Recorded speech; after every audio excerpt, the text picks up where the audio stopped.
눈이 멀었어? 벽지지. 작은 방에 곰팡이 핀 데가 있어. 그거 좀 덮으라고. 지금요? 제가 어떻게 벽지를... 뭐가 어렵다고 그래?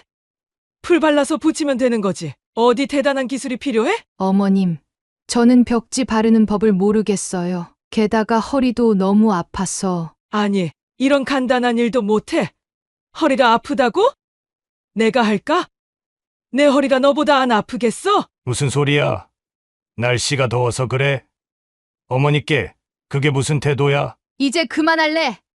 도대체 나를 뭘로 보는 거야? 나도 이제 60 넘은 지 오래야 힘들다고 30년 넘게 시키는 대로 다 했어.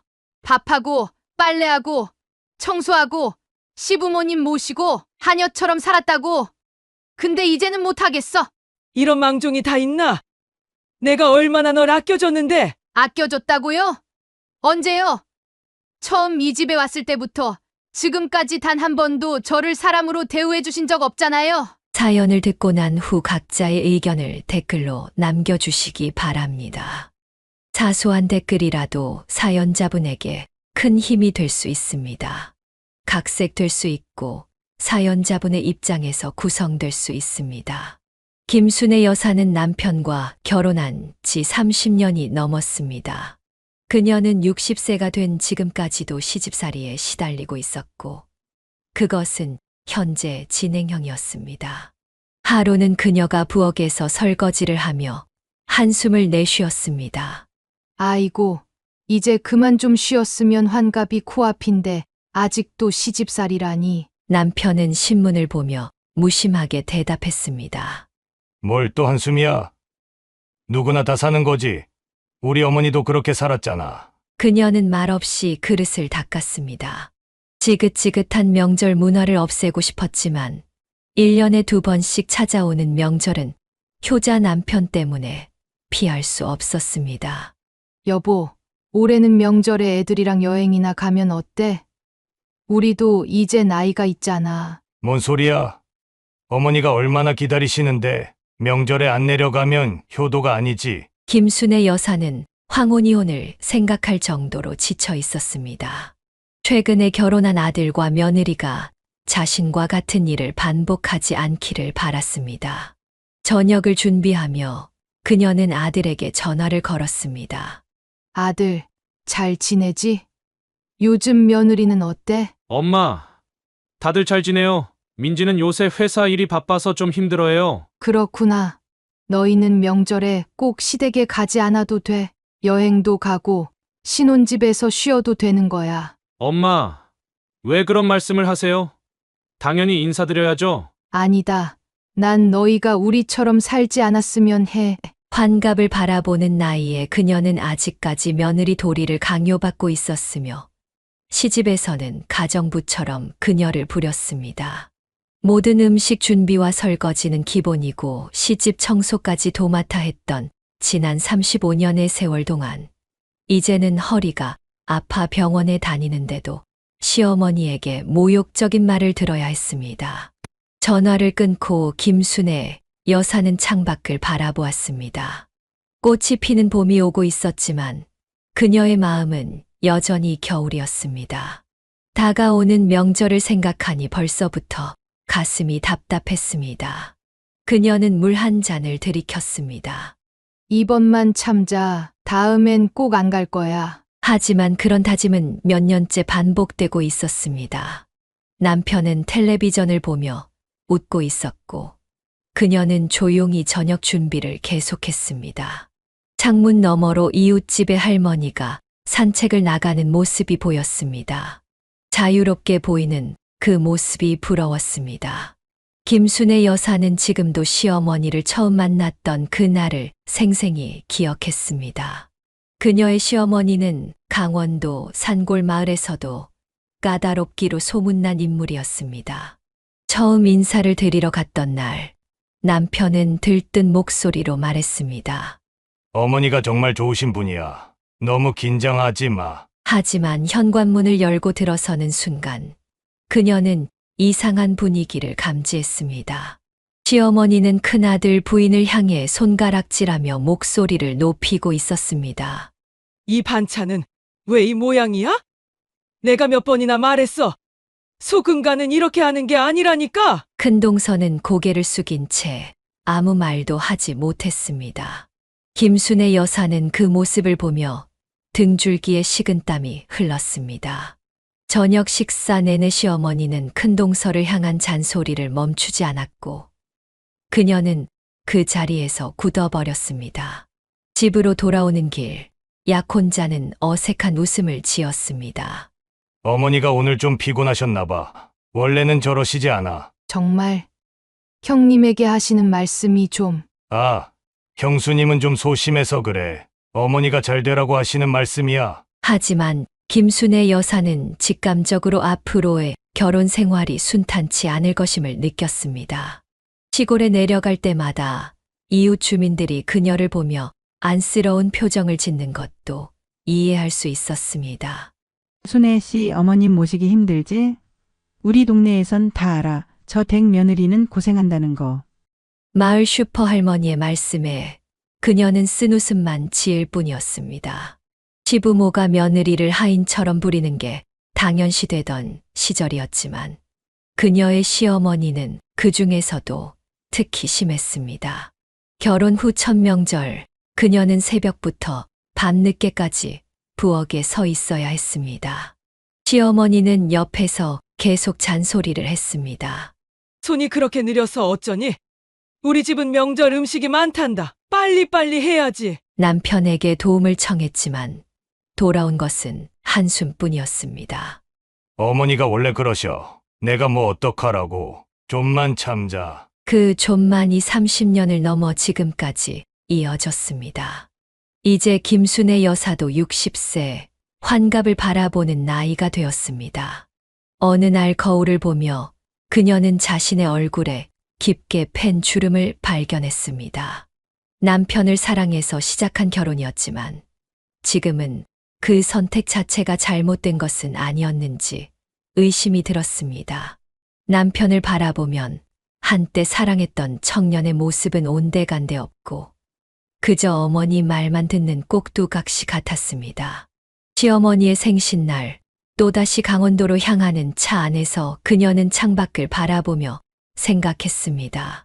이 길을 앞으로 얼마나 더 오가야 할까? 뒷자리에서는 손자가 즐겁게 노래를 부르고 있었고 남편은 운전에 집중하고 있었습니다. 그녀의 한숨 소리는 아무도 듣지 못했습니다. 김순의 여사가 시집에서 겪은 고통 중 가장 큰 것은 시아버지의 존재였습니다. 그는 7년 전에 세상을 떠났지만 그의 그림자는 여전히 이 가정을 짙게 들이우고 있었습니다. 그녀는 가끔 옛 사진첩을 보다가 시아버지의 사진이 나오면 몸서리를 쳤습니다. 여보, 이 사진 좀 봐. 아버님 생전에 찍은 거네. 남편은 급히 달려와 사진을 보더니 눈시울을 붉혔습니다. 아버지가 참 듬직하셨지. 요즘도 꿈에 자주 뵈신다. 김순의 여사는 속으로 한숨을 내쉬었습니다. 그녀에게 시아버지는 듬직함과는 거리가 먼 존재였습니다. 과거의 기억이 물밀듯 밀려왔습니다. 이 며느리는 뭐 하나 제대로 하는 게 없어. 밥은 왜 이 모양이야? 우리 집안에서 이런 음식 먹어본 적 없다고. 시아버지의 고함 소리는 항상 집안을 뒤흔들었습니다. 3시간 거리의 시골집까지 매달 내려가야 했고 그때마다 그녀는 온갖 비난을 견뎌야 했습니다. 아버지, 순애가 열심히 하는 거예요. 요새 일도 바쁘고. 남편의 변명 같은 말은 늘 시아버지의 분노에 묻혀버렸습니다. 뭐 내가 지금 계집애 편들어? 어디서 배웠어? 그런 버릇은? 너 요즘 집안 어른 공경할 줄 모르는구나. 그러면 남편은 즉시 꼬리를 내렸습니다. 시아버지 앞에서는 아무리 50대 중년 남성이라도 여전히 어린아이 같았습니다. 어느 날 밤 시골집에서 돌아오는 차 안에서 김순의 여사는 용기를 내어 물었습니다. 여보, 우리가 이렇게 살아야 할까? 난 정말 지쳤어. 뭘 또 그래? 부모님 모시는 게 자식된 도리지. 모시는 거랑 학대당하는 건 달라. 난 늘 시집에서 하녀 취급받는 거 몰라? 남편은 핸들을 꽉 쥐며 대꾸했습니다. 난 우리 부모님과 등 돌리고 살 수 없어. 알잖아, 형님도 똑같이 부모님 말씀만 듣잖아. 형제가 똑같아. 다 효자병 걸렸어. 남편이 갑자기 차를 세웠습니다. 그의 눈에는 분노가 서려 있었습니다. 효자병. 그게 뭐야? 부모님 공경하는 게 병이라고? 뭔 친정에도 안 가면서 왜 우리 집에만 그래? 김순의 여사는 말문이 막혔습니다. 부모님은 이미 돌아가셨고 형제자매도 멀리 살고 있었습니다. 그녀에게는 이 가정밖에 없었습니다. 시골집에서는 시숙도 시아버지와 다를 바 없었습니다. 형님이 암으로 세상을 떠난 후 시숙은 더욱 까다로워졌습니다. 명절이면 언제나 김순의 여사만 부엌에 홀로 남겨져 있었습니다. 형님은 운이 좋았어. 먼저 가셔서. 가끔 그런 생각이 들다가도 죄책감에 얼른 마음을 다잡곤 했습니다. 그녀도 알고 있었습니다. 남편의 여동생이 어릴 때 사고로 죽은 뒤 시어머니가 아들들에게 쏟는 집착적인 사랑이 어디서 비롯된 것인지를. 우리 딸이 살아있었으면 지금쯤 30이 넘었을 텐데. 시어머니가 가끔 중얼거리는 말을 들으면서도 그 슬픔이 며느리를 괴롭히는 이유가 될 수는 없다고 생각했습니다. 더욱이 시어머니는 딸을 잃은 슬픔을 거의 표현하지 않았습니다. 저녁 식사 후 김순의 여사는 문득 남편에게 물었습니다. 여보, 여동생 이야기 좀 해줄래? 어떤 아이였어? 남편은 잠시 놀란 표정을 지었다가 천천히 말했습니다. 뭐, 그냥 활달했어. 웃음도 많고. 근데 갑자기 왜? 그냥 궁금해서. 시어머니는 거의 이야기하지 않으시잖아. 어머니는 그때 너무 힘드셨어. 지금도 아마 그 상처가 다 아물지 않으신 것 같아. 그녀는 고개를 끄덕였습니다. 어쩌면 시어머니의 냉정함과 까다로움은 그 상처에서 비롯된 것일지도 모른다는 생각이 들었습니다. 하지만 그렇다고 해서 자신이 겪는 모든 고통이 정당화될 순 없었습니다. 김순의 여사는 아직도 형님 정순 씨의 장례식 날을 생생히 기억하고 있었습니다. 비가 내리는 음산한 날씨 속에서 그녀의 관이 땅속으로 내려갈 때 형님의 고단했던 인생이 주마등처럼 스쳐 지나갔습니다. 김순의 여사는 그날 평소와 달리 화장실에 숨어 오열했습니다. 형님 미안해요. 내가 더 도와줬어야 했는데. 남편이 문을 두드렸습니다. 당신 괜찮아? 그녀는 눈물을 훔치며 화장실에서 나왔습니다. 초상집은 조문객들로 북적였지만 이상하게도 시어머니의 눈에는 눈물 한 방울 보이지 않았습니다. 정희 씨는 5년 전 갑작스럽게 심장마비 진단을 받았습니다. 시골 마을 사람들은 그것조차 시어머니 탓으로 돌렸습니다. 불쌍한 사람, 저 할망구 밑에서 살다가 심장이 버텨낼 리가 있나. 애도 없이 평생 시달림 당하더니 결국 몸이 견디지 못했지. 이런 말들이 동네에 퍼졌지만 시어머니는 모르는 척했습니다. 아니, 어쩌면 알면서도 무시했는지도 모릅니다. 장례식 이틀 후 김순의 여사는 시숙과 우연히 마주쳤습니다. 그의 눈은 충혈되어 있었고 얼굴은 평소보다 더 창백했습니다. 아주버님, 괜찮으세요? 좀 쉬세요. 시숙은 한참을 말없이 앉아 있다가 겨우 입을 열었습니다. 내가 정의를 더 챙겨줬어야 했는데. 어머니 모시느라 늘 바빴다는 핑계로 그 말에 김순의 여사의 가슴이 아팠습니다.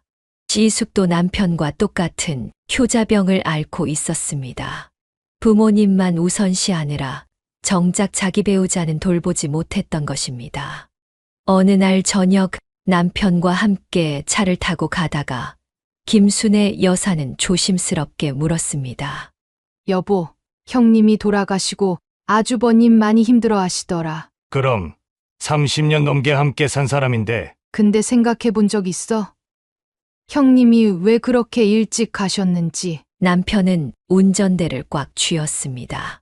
갑자기 왜 그런 얘기를 해? 사람이 다 때가 되면 가는 거지. 동네 사람들은 시어머님 때문이라고 수군거려. 자식이 없다고 평생 구박받고. 헛소리 마. 우리 어머니가 그렇게 나쁜 사람이야. 그녀는 더 이상 말하지 않았습니다. 남편은 결코 이해하지 못할 것이었습니다. 장례식 후 한 달이 지났을 때 김순애 여사는 시어머니가 정희 씨의 방을 뒤지는 것을 발견했습니다. 어머님, 뭐 하세요? 아, 온 김에 좀 정리하려고. 이제 필요 없는 물건들이니까. 그 말에 김순애 여사는 가슴이 철렁 내려앉았습니다. 정희 씨가 세상을 떠난 지 겨우 한 달밖에 되지 않았는데 시어머니는 마치 집안 청소하듯 그녀의 흔적을 지우려 했습니다. 좀 더 기다려도 되지 않을까요? 아직 형님도 마음을 정리하지 못하셨을 텐데. 뭘 그렇게 오래 끌어? 사람이 가면 물건도 정리해야지. 이게 다 차지하고 있으면 어떡해. 김순애 여사는 조용히 방을 나왔습니다. 시어머니에게는 며느리가 그저 집안일을 하는 도구일 뿐이었습니다. 죽어서도 평안히 쉬지 못하는 정희 씨가 불쌍했습니다. 집으로 돌아가는 길, 그녀는 남편에게 말했습니다. 난 죽어도 너희 집 묘지에 묻히기 싫어. 남편은 놀란 표정으로 그녀를 바라보았습니다. 갑자기 무슨 소리야? 형님처럼 살다가 형님처럼 죽고 싶지 않아. 내가 언제 죽든 내 고향에 묻어줘. 그날 밤 김순애 여사는 꿈에서 정희 씨를 만났습니다. 꿈속에서 정희 씨는 웃고 있었습니다. 그 모습이 너무 평화로워 보여서 오히려 더 슬펐습니다. 자식이 없어 평생 구박받으며 살았던 정희 씨. 60대의 젊은 나이에 세상을 떠난 그녀를 생각하며 김순애 여사는 자신의 삶도 되돌아보게 되었습니다. 김순애 여사의 평온했던 일상은 어느 화요일 오후 갑작스러운 전화벨 소리와 함께 깨졌습니다.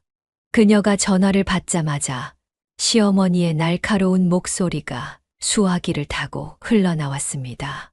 순애야, 호연이가 다음 달에 결혼한데 너는 알고 있었니? 김순애 여사는 잠시 당황했습니다. 아들이 결혼 이야기를 꺼낸 적은 있었지만 이렇게 급작스럽게 진행될 줄은 몰랐습니다. 네. 호연이가 여자친구 있다고는 했는데 결혼 날짜까지 정했다고는. 시어머니의 목소리가 더욱 날카로워졌습니다. 이게 무슨 소리야? 내 손자가 결혼한다는데 왜 소식이 없어? 여의들 다 알고 있으면서 나만 모르게 하는 거야? 아니에요. 어머님, 저도 방금 알았어요. 호연이한테 물어볼게요. 물어보긴 뭘 물어봐. 이번 주말에 당장 내려와. 결혼 준비 얘기도 해야 하고 집안 어른으로서 내가 봐야지. 김순애 여사는 한숨을 삼키며 대답했습니다. 호연이가 바쁘다고 하면 어떡하죠? 요즘 병원에서 환자들이 많아서. 바쁘다고? 그런 핑계가 어디 있어? 결혼은 집안 어른 허락 받고 해야지. 당장 내려오라고 해. 전화가 갑자기 끊겼습니다. 김순애 여사는 한참 동안 멍하니 전화기를 바라보았습니다. 이런 상황을 너무 잘 알고 있었기에 마음이 무거웠습니다. 남편이 퇴근하자마자 그녀는 상황을 설명했습니다. 여보, 어머님이 호연이 결혼 얘기 듣고 주말에 내려오라셔. 남편은 즉시 휴대폰을 꺼내 아들에게 전화를 걸었습니다.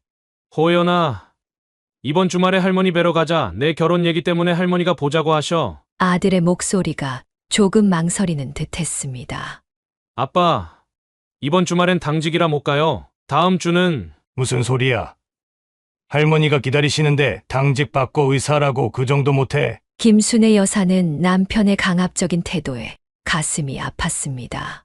그녀는 수십 년간 겪었던 시집살이의 굴레가 이제 예비 며느리에게도 씌워질 것을 직감했습니다. 주말이 되자 김순애 여사 부부는 아들과 예비 며느리 민지를 데리고 강원도 시골집으로 향했습니다. 차 안에서 민지는 조용히 창밖을 바라보고 있었습니다. 민지야, 우리 시어머님이 좀 까다로우실 수 있어. 너무 마음 쓰지 마. 김순애 여사가 조심스럽게 말했지만 그녀의 경고는 현실에 비하면 너무나 약한 것이었습니다. 시골집에 도착하자마자 시어머니는 민지를 훑어보며 말했습니다. 이렇게 말랐어? 우리 집안은 자식 낳기 힘들었는데 너는 괜찮겠어? 민지의 얼굴이 창백해졌고 호연은 불편한 기색을 감추지 못했습니다. 저녁 준비 시간, 시어머니는 민지를 부엌으로 불러 이것저것 시키기 시작했습니다. 저기 상추 씻어서 놔라. 김순애 여사가 막으려 했지만 시어머니는 들은 척도 하지 않았습니다. 앞으로 이 집 며느리 될 사람인데 미리 배워둬야지. 저녁 내내 민지는 부엌 일을 도맡아 했고 서울로 돌아오는 차 안에서 그녀는 완전히 지쳐 보였습니다. 호연이 조용히 말했습니다. 엄마, 다시는 저 집에 안 가요. 민지가 너무 힘들어해요. 김순애 여사는 아들의 손을 꼭 잡았습니다. 알아.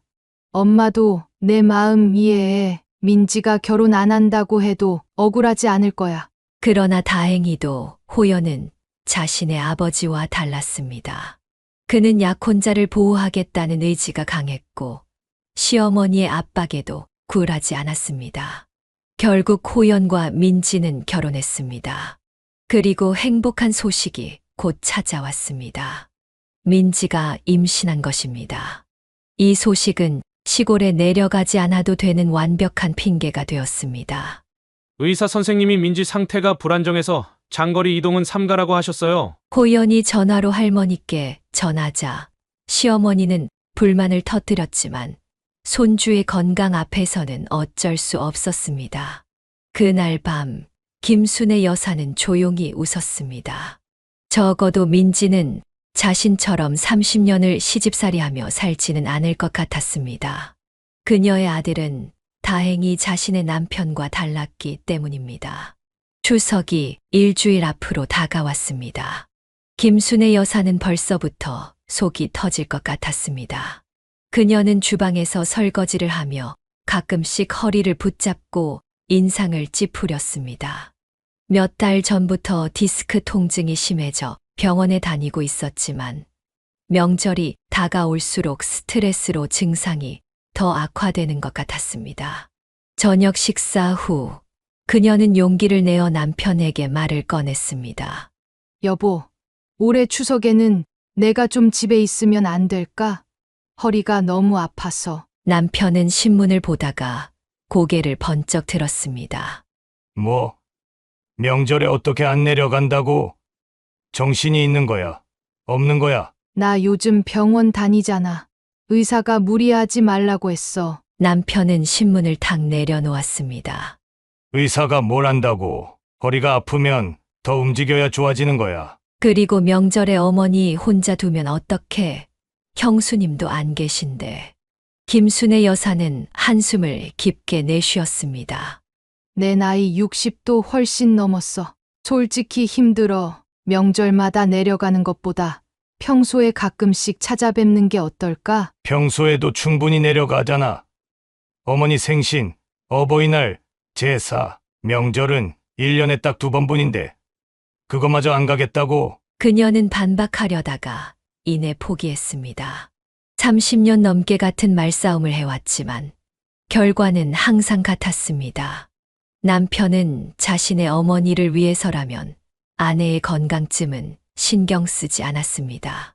명절 전날 김순애 여사는 새벽부터 일어나 음식을 준비했습니다. 한우 갈비, 과일, 떡 등을 바리바리 싸서 차 트렁크에 실었습니다. 남편은 기분이 좋은지 콧노래를 부르며 운전석에 앉았습니다. 어머니가 얼마나 좋아하실까? 오랜만에 갈비 사들고 가니 그녀는 말없이 조수석에 앉았습니다. 3시간의 고속도로 주행 동안 그녀는 점점 가까워지는 시골집을 생각하며 불안감이 커졌습니다. 마침내 도착했을 때 시골집 마당은 잡초가 무성했고 현관 앞에는 오래된 신발들이 어지럽게 놓여 있었습니다. 문을 열자마자 퀴퀴한 냄새가 코를 찔렀습니다. 어머님, 저희 왔어요. 남편이 크게 외쳤습니다.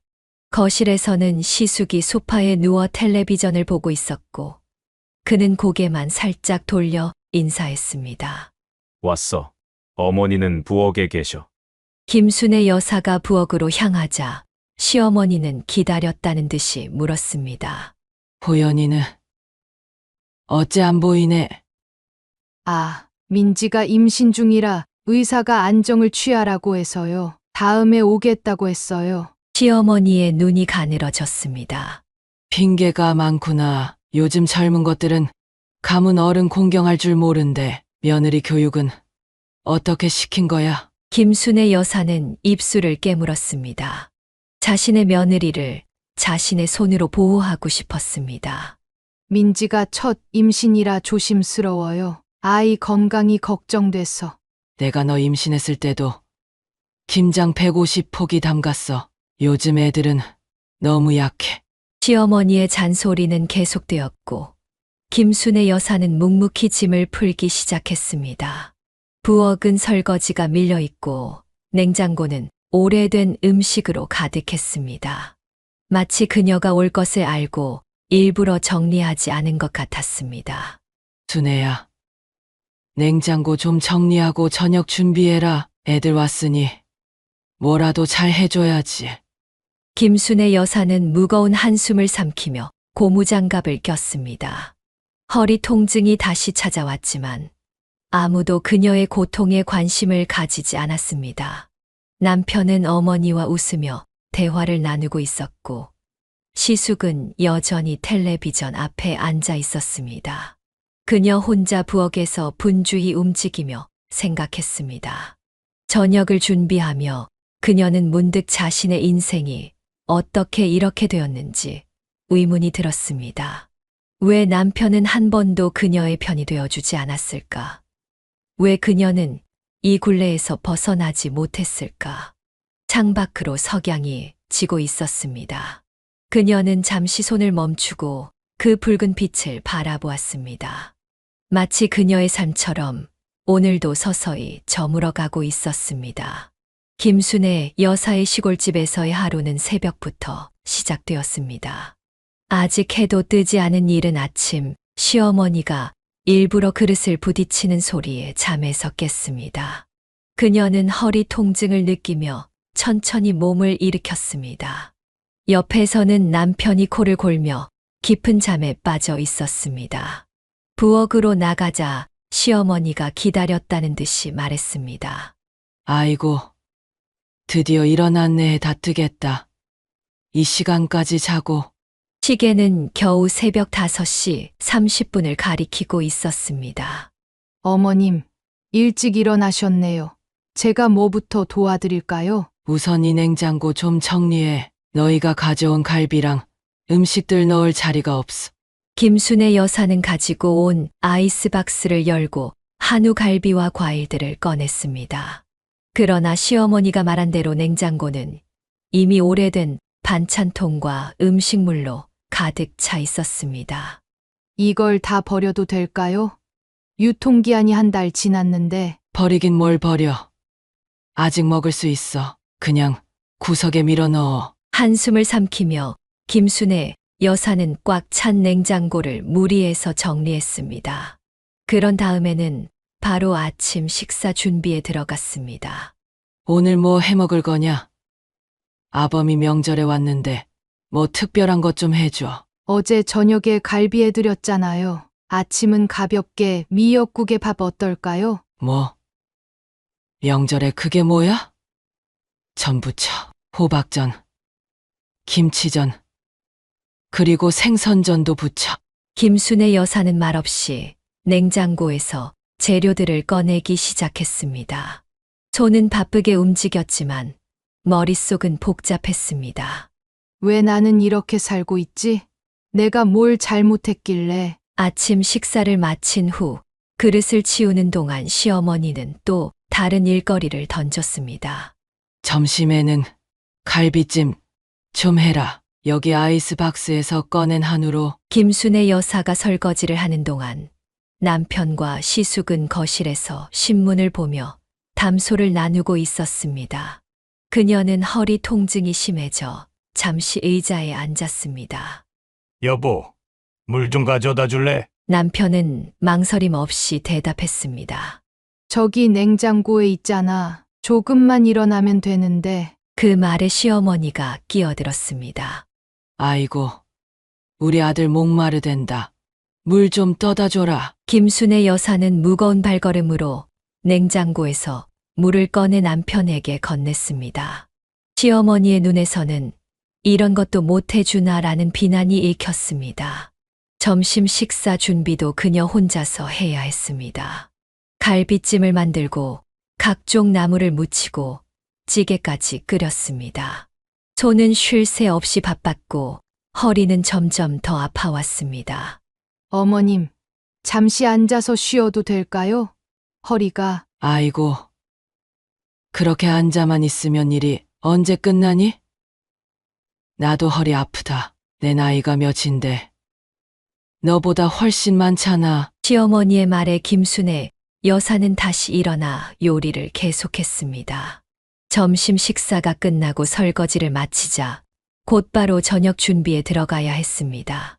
내일이 차례니까 오늘 미리 준비해둬야 해. 제사상에 올릴 나물 다듬어 놓고 전 부칠 준비도 해둬. 하루 종일 부엌에서 서 있던 김순애 여사는 저녁 식사 때 겨우 가족들과 함께 앉을 수 있었습니다.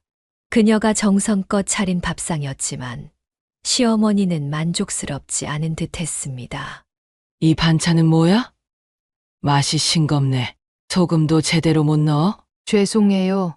남편이 요새 혈압이 있어서 싱겁게 했어요. 아이고, 그럼 따로 해주던가. 명절에 이게 뭐야? 김순애 여사는 목구멍에 뜨거운 것이 올라오는 것을 느꼈습니다. 60세의 나이에 이런 대접을 받아야 하는 현실이 너무 서글펐습니다. 여보, 반찬 맛있는데 평소보다 더 잘했네. 드디어 남편이 그녀의 편을 들어주는가 싶었지만 시어머니의 한마디에 모든 것이 물거품이 되었습니다. 그래? 내 입맛이 까다로운가 보다. 근데 순애야, 너 요새 살 빠진 것 같다. 그러니까 아범 밥상도 제대로 못 차리지. 남편은 어머니의 말에 더 이상 반박하지 않았고 김순애 여사는 고개를 숙였습니다. 저녁 식사 후에도 그녀는 홀로 설거지를 해야 했습니다. 남편은 형과 함께 옛날 이야기를 나누며 웃고 있었고 시어머니는 텔레비전을 보고 있었습니다. 밤이 깊어 겨우방으로 들어간 김순애 여사는 이불 위에 쓰러지듯 누웠습니다. 남편이 방에 들어와 물었습니다. 왜 그래? 많이 피곤해. 응. 허리가 너무 아파. 그래도 어머니가 좋아하시잖아. 우리가 왔다고. 김순애 여사는 대답하지 않았습니다.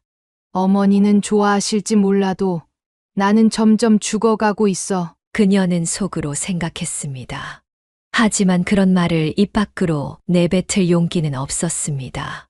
결국 그날도 언제나처럼 모든 것을 삼키고 눈을 감았습니다.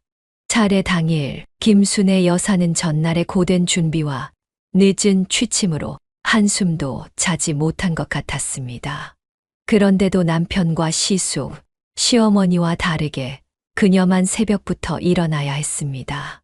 부엌에서 들려오는 냄비 소리가 의도적으로 그녀를 깨우는 신호음이었습니다. 이게 무슨 소린가? 그녀가 부엌에 들어서자 시어머니는 이미 서류를 펼쳐놓고 무언가를 검토하고 있었습니다. 드디어 일어났네. 여기 봐.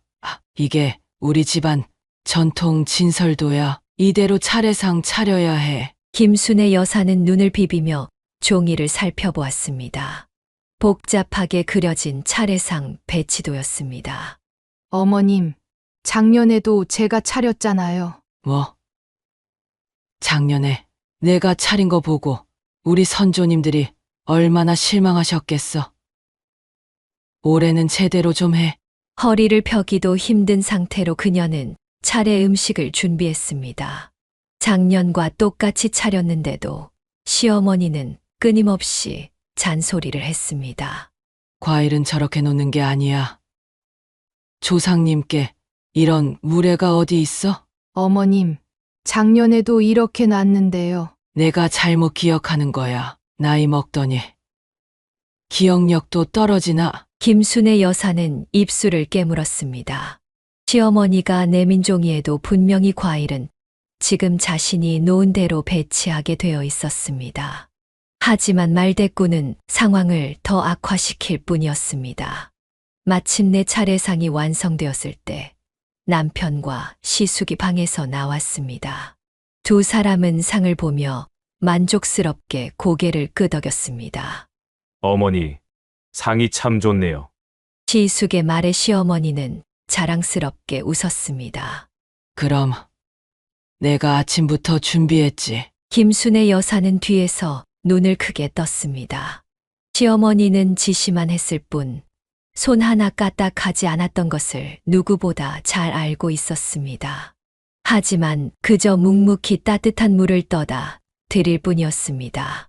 차례가 시작되었고 남편과 시숙은 정중하게 절을 올렸습니다.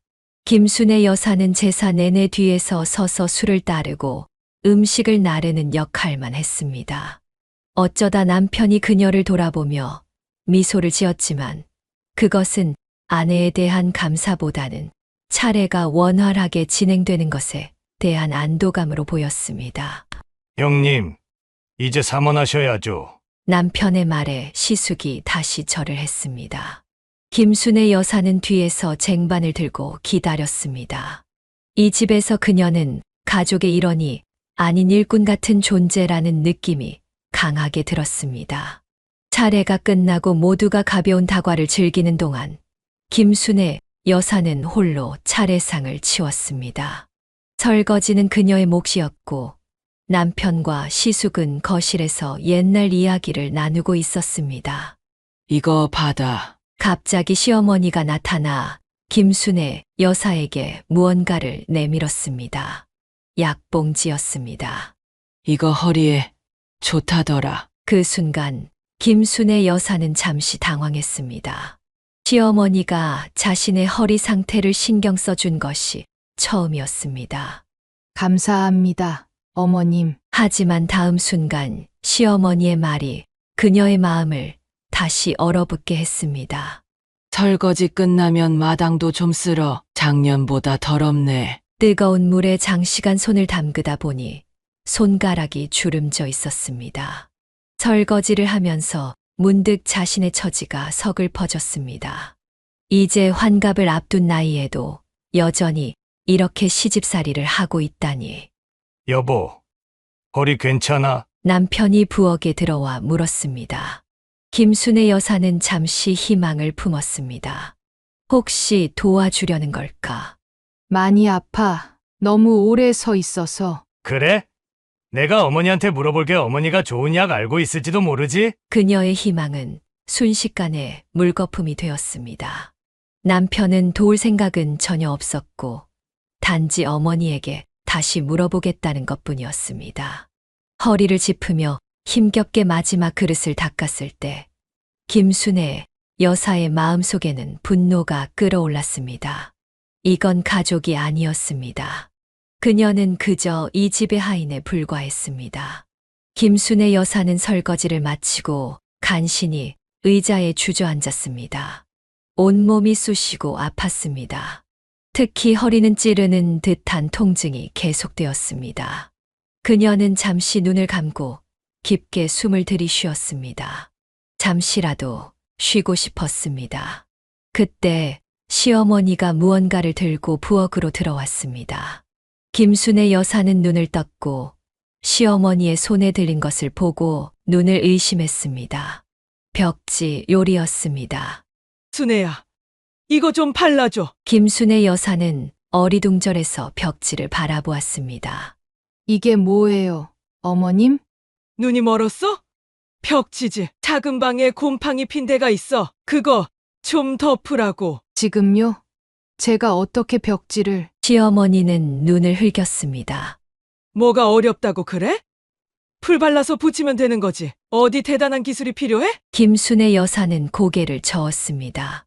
그녀의 손은 설거지로 인해 이미 주름지고 갈라져 있었습니다. 허리는 만져도 아프고 머리는 지끈지끈 울렸습니다.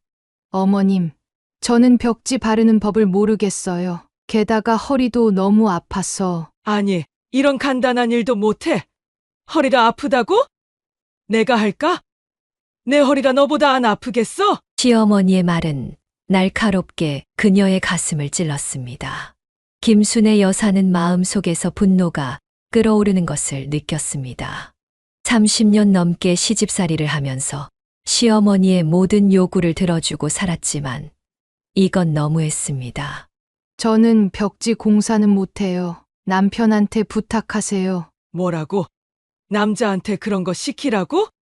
말 대꾸하는 거야, 지금? 시어머니의 얼굴이 붉게 변했습니다. 그때 남편이 부엌으로 들어왔습니다. 무슨 일이야? 왜 이렇게 시끄러워? 시어머니가 즉시 아들에게 하소연했습니다.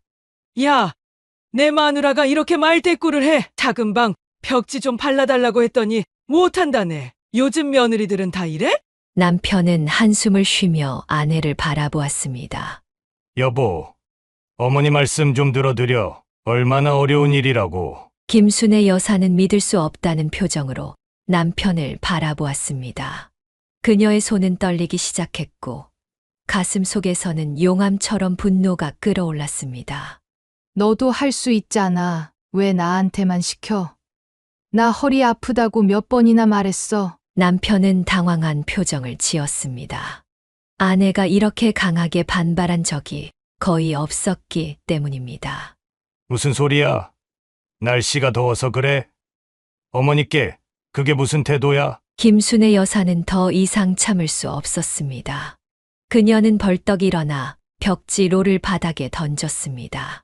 벽지가 바닥을 굴러 시어머니의 발 앞에 멈췄습니다. 이제 그만할래. 도대체 나를 뭘로 보는 거야? 나도 이제 60 넘은 지 오래야 힘들다고. 시어머니와 남편은 놀란 표정으로 그녀를 바라보았습니다. 김순애 여사의 눈에서는 눈물이 흘러내렸습니다. 30년 넘게 시키는 대로 다 했어. 밥하고 빨래하고 청소하고 시부모님 모시고 하녀처럼 살았다고. 근데 이제는 못하겠어. 시어머니가 입을 열었습니다. 이런 망종이 다 있나? 내가 얼마나 널 아껴줬는데. 아껴줬다고요? 언제요? 처음 이 집에 왔을 때부터 지금까지 단 한 번도 저를 사람으로 대우해 주신 적 없잖아요. 시어머니의 얼굴이 창백해졌습니다. 남편은 아내의 팔을 잡으려 했지만 김순애 여사는 그의 손을 뿌리쳤습니다. 나 더 이상 이러고 싶지 않아. 환갑도 다 된 나이에 벽지 바르라고? 너희 집 하녀가 아니라고. 여보, 진정해. 어머니 앞에서. 왜? 어머니 앞이라서 내가 참아야 해. 내가 죽을 때까지 이렇게 살아야 한다고 생각해. 김순애 여사는 부엌을 나와 방으로 향했습니다. 그녀는 서랍에서 휴대폰과 지갑만 꺼내 가방에 넣었습니다.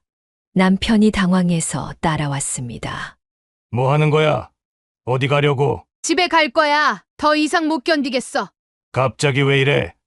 명절인데 어떻게 가? 그녀의 눈에서는 결연한 빛이 번쩍였습니다. 이제 명절에 안 내려올 거야. 당신은 오든 말든 알아서 해. 시어머니가 방문 앞에 나타났습니다. 뭐, 감히 내가. 이게 무슨 폐륜이야? 김순애 여사는 시어머니를 똑바로 바라보았습니다. 폐륜이요? 며느리가 시어머니 노예인가요? 저도 사람이에요. 이제 그만하고 싶어요. 그녀는 가방을 들고 현관으로 향했습니다. 남편이 당황해서 그녀의 팔을 잡았습니다. 여보, 제발. 어머니께 사과해. 나중에 후회할 일 만들지 마. 김순애 여사는 고개를 저었습니다. 후회. 내가 후회하는 건 진작 이러지 않은 거야. 나도 이제 나만의 삶을 살고 싶어. 그녀는 남편의 손을 뿌리치고 현관문을 열었습니다. 뒤에서 시어머니의 고함 소리가 들렸지만 그녀는 돌아보지 않았습니다.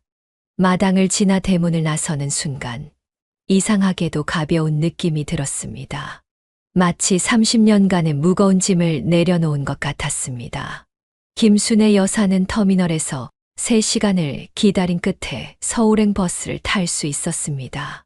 그녀는 창가에 앉아 흘러가는 강원도의 산세를 바라보았습니다.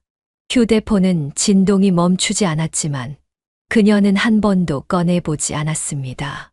마음속 깊은 곳에서 무언가가 끊어지는 느낌이 들었습니다. 집에 도착하자 그녀는 모든 통화를 차단했습니다. 시어머니의 전화가 끊임없이 왔지만 그녀는 한 번만 받았을 뿐입니다. 내가 어떻게 이럴 수 있어? 당장 내려와서 사과해. 죄송합니다만 저는 이제 그만두겠습니다. 더 이상의 전화는 받지 않을 거예요. 그녀는 시어머니의 분노에 찬 목소리를 끊어버렸고 이후 모든 연락을 차단했습니다. 남편은 하루 더 시골에 머물다 돌아왔습니다. 그의 표정은 지쳐 있었고 분노가 서려 있었습니다. 도대체 무슨 생각이야?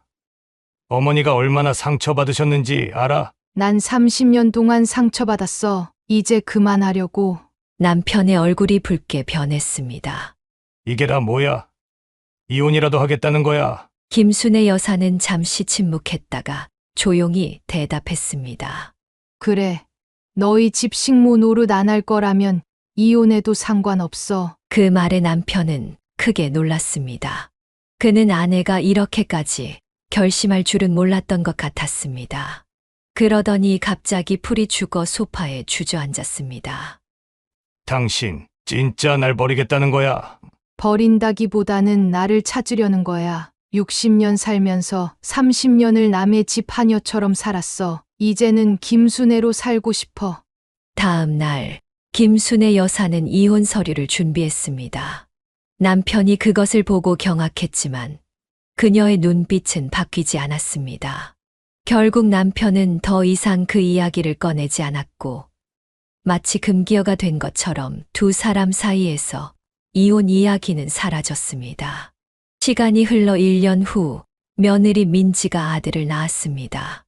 호연과 민지는 추석에 김순애 여사의 집에 오겠다고 전화했습니다. 어머니, 이번 추석에 손자 데리고 찾아뵐게요. 오지 마, 민지야.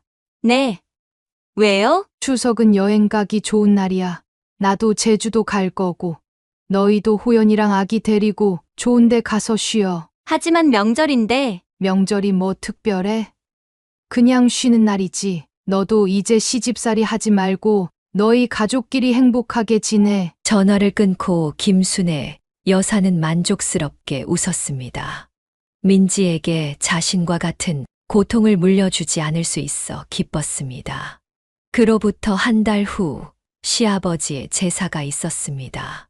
남편이 함께 가자고 애원했지만 그녀는 단호하게 거절했습니다. 난 안 갈 거야. 당신 혼자 가. 남편은 결국 혼자 시골로 내려갔고 그날 저녁부터 시어머니와 남편의 전화가 폭주했습니다. 하지만 김순애 여사는 전화기를 꺼버렸습니다. 다음 날 돌아온 남편은 피곤한 표정으로 웃기 같은 소식을 전했습니다. 어머니가 제사상을 거의 못 차렸어. 황태포 몇 개에 과일 몇 개, 시장에서 사온 나물 몇 가지가 전부였대. 김순애 여사는 냉소적으로 웃었습니다. 그럼 다음부터는 제사도 명절도 없어지겠네. 그 말에 남편이 얼굴을 붉히며 화를 냈습니다. 당신이 가서 해주면 되잖아. 그게 뭐가 어려워? 내가 왜? 평생 했잖아. 이제는 당신이 하든지, 당신 어머니가 하든지 해.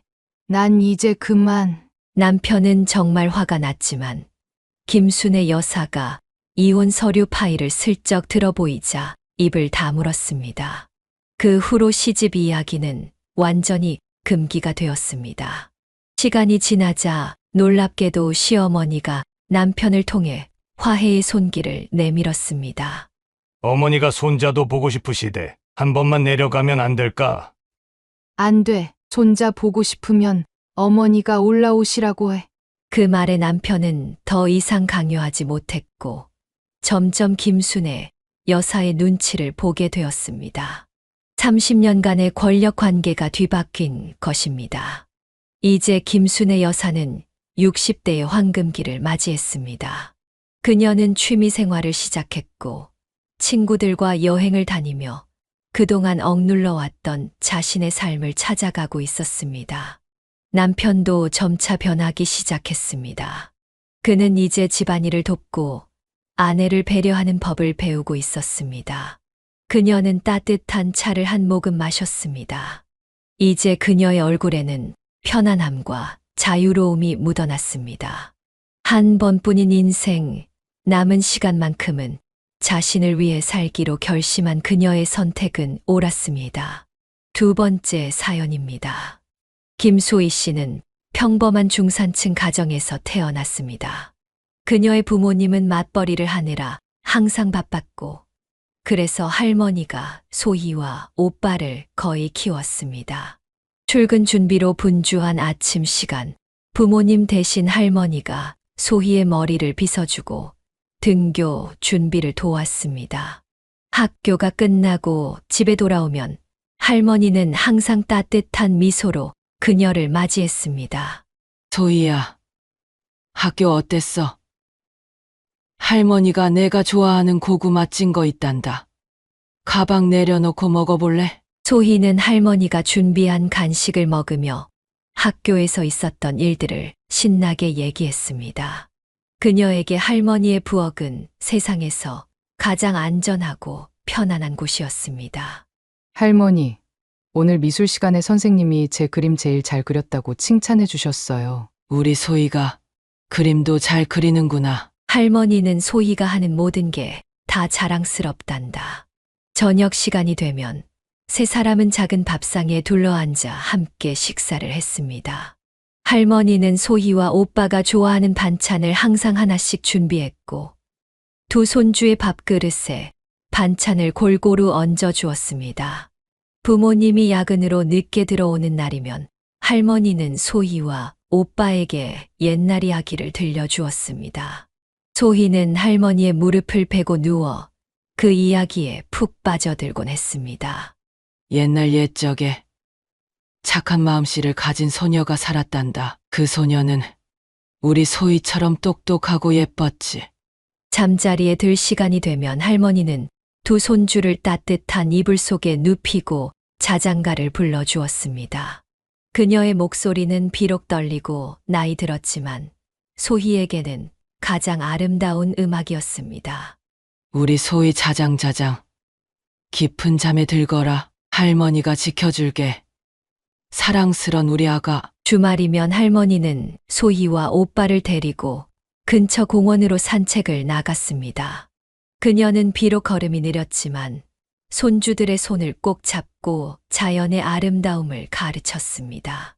할머니, 저 꽃 이름이 뭐예요? 그건 민들레란다. 씨앗이 바람을 타고 날아가서 어디든 새 생명을 피울 수 있지. 소희도 그렇게 어디서든 활짝 피어날 거야. 이런 일상이 모여 소희의 어린 시절을 채웠습니다. 그녀는 비록 부모님과 함께하는 시간은 적었지만 할머니의 넘치는 사랑 속에서 행복하게 자랐습니다. 할머니는 그녀에게 인생의 지혜와 타인을 배려하는 마음을 가르쳐 주었습니다. 소희가 자라면서 할머니의 주름진 손과 구부정한 허리가 모두 자신과 오빠를 위한 희생이었음을 조금씩 깨닫기 시작했습니다. 그 깨달음은 소희의 마음 속에 깊은 감사함으로 자리 잡았습니다. 할머니의 사랑은 소희 가족의 든든한 기둥이었고, 그녀의 따뜻한 품은 언제나 소희가 돌아갈 수 있는 안전한 피난처였습니다. 소희가 중학교에 입학한 그 해봄, 그녀의 가족에게 갑작스러운 불행이 닥쳤습니다. 평소와 다름없이 퇴근길에 오르던 소희의 어머니가 횡단보도를 건너다 신호를 무시하고 달려온 차에 치이는 큰 사고를 당했습니다. 다행히 목숨은 건졌지만 머리를 심하게 다쳐 지적장애 2급 판정을 받게 되었습니다. 병원 회의실에서 의사의 설명을 듣던 소희의 아버지는 망연자실한 표정으로 고개를 떨구었습니다. 앞으로도 기본적인 의사소통은 가능하지만 기억력 저하와 판단력 부족 문제가 지속될 겁니다. 가족들의 세심한 보살핌이 필요합니다. 집으로 돌아온 후 아버지는 자신을 탓하며 괴로워했습니다. 내가 능력이 있었다면 당신이 일하러 나가지 않아도 됐을 텐데, 이런 일도 없었을 텐데. 사고 이후 어머니는 겉으로 보기에는 크게 달라진 것이 없었지만 생활 곳곳에서 변화가 나타났습니다. 요리를 하다가 가스불을 끄지 않고 자리를 비우거나 같은 질문을 하루에도 수십 번씩 반복하기도 했습니다. 무엇보다 고집이 세져서 한 번 마음먹은 일은 남의 말을 들으려 하지 않았습니다. 그럴 때마다 할머니는 놀라운 인내심으로 소희의 어머니를 돌보았습니다. 가스불 꺼야 하는 거 잊었구나. 괜찮아. 내가 껐으니 걱정 말아라. 다음엔 메모라도 써놓을까? 아, 메모요. 좋은 생각이네요. 근데 왜 가스불을 꺼야 한다고 했죠? 화재 위험이 있으니까. 사용 후엔 꼭 꺼야 해요. 우리 가족 안전이 제일 중요하잖아요. 소희는 갑자기 변해버린 어머니를 보며 혼란스러웠습니다. 예전에는 자신을 꼭 안아주고 학교 이야기를 재미있게 들어주던 어머니가 이제는 간단한 일상 대화도 자주 잊어버리는 모습이 낯설었습니다. 한 번은 어머니가 감기에 심하게 걸렸는데도 병원 가기를 완강히 거부했습니다. 온 가족이 설득해도 소용이 없었습니다. 싫어요. 병원 가면 주사 맞을지도 모르고 그냥 집에서 쉬면 나아질 거예요. 소희의 오빠가 할머니에게 도움을 청했고 할머니는 특유의 부드러운 방식으로 접근했습니다. 빨리 나아야 소희랑 나들이도 가고 맛있는 것도 먹으러 갈 수 있을 텐데. 그리고 그렇게 기침하면 아이들한테 옮길 수도 있어요. 우리 함께 병원 가는 게 어떨까요? 결국 할머니의 따뜻한 설득에 어머니는 마음을 돌렸고 적절한 치료를 받을 수 있었습니다. 이 일을 계기로 소희는 할머니의 지혜와 인내심에 더 큰 존경심을 갖게 되었습니다. 아버지는 퇴근 후 이 상황을 알게 되었을 때 할머니에게 깊이 감사했습니다. 어머님, 정말 감사합니다. 제가 집에 없는 동안 이렇게 신경 써주시고 죄송한 마음뿐입니다. 무슨 소리예요? 내 며느리가 내 딸이나 다름없는데 당연히 챙겨야지. 아픈 사람을 따뜻하게 보살피는 게 가족이 할 일 아니겠어요? 할머니의 이러한 헌신은 소희에게 깊은 인상을 남겼습니다. 어려운 상황에서도 포기하지 않고 가족을 지키는 할머니의 모습은 소희가 살아가는데 중요한 본보기가 되었습니다. 소희는 점차 변화된 가정환경에 적응해 갔습니다. 학교에서 돌아오면 어머니의 상태를 먼저 살피고 할머니의 집안일을 돕는 것이 일상이 되었습니다.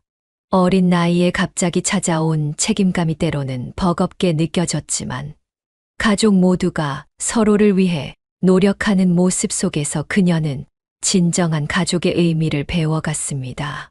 대학교 입학을 앞둔 소희에게 할머니의 건강 상태는 점점 더 큰 걱정거리가 되었습니다.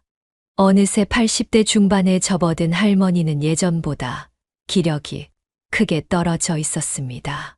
그녀는 자주 숨이 차고 관절통으로 고생했지만 여전히 소희의 가족을 위해 헌신적으로 살았습니다. 어느 가을 저녁 할머니는 소희와 오빠를 불러 진지한 대화를 나누었습니다. 이제 나도 언제 떠날지 모르니 한 가지 부탁이 있구나. 너희 엄마는 표현을 잘 못할 뿐이지 마음은 참 착한 사람이란다. 내가 없어도 둘이서 엄마를 잘 돌봐주려. 소희와 오빠는 할머니의 손을 꼭 잡고 진심으로 약속했습니다.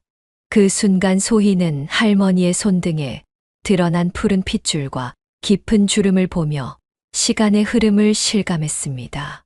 소희가 22살이 되던 겨울, 가족들에게 평화로운 이별이 찾아왔습니다.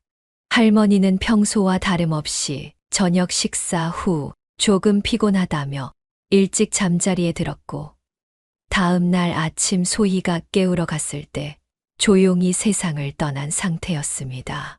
마치 잠든 것처럼 평온한 표정이었지만 더 이상 깨어나지 않는 할머니를 보며 소희는 무너지는 마음을 겨우 붙잡았습니다.